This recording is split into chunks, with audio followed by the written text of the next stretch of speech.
জামাত তারা ঘরে ঘরে গিয়ে এনআইডি কার্ড আর বিকাশের মোবাইল নাম্বার নিচ্ছে। জামাতের ওই ষড়যন্ত্রকারীদের ওই গুপ্ত সংগঠনকে যাতে কেউ না দেয়। দু একটি রাজনৈতিক দল তারা ঘরে ঘরে গিয়ে জান্নাতের টিকিট বিক্রি করছে। তারা ঘরে ঘরে গিয়ে মিথ্যাচার, মিথ্যা প্রতারণা করছে জনগণের সাথে।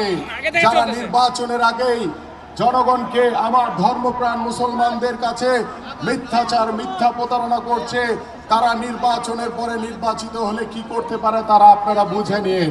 আরেকটি বিষয় সতর্ক করে যায়, ওই জামাত তারা ঘরে ঘরে গিয়ে এনআইডি কার্ড আর বিকাশের মোবাইল নাম্বার নিচ্ছে। আমি আপনাদের কাছে সতর্ক করি, আপনারা প্রত্যেকটি এলাকার সাধারণ মানুষকে বলবেন, কেউ যদি গিয়ে এনআইডি নাম্বার কিংবা কোনো মোবাইল নাম্বার চায়, কেউ যাতে ওই জামাতের ওই ষড়যন্ত্রকারীদের ওই গুপ্ত সংগঠনকে যাতে কেউ না দেয়।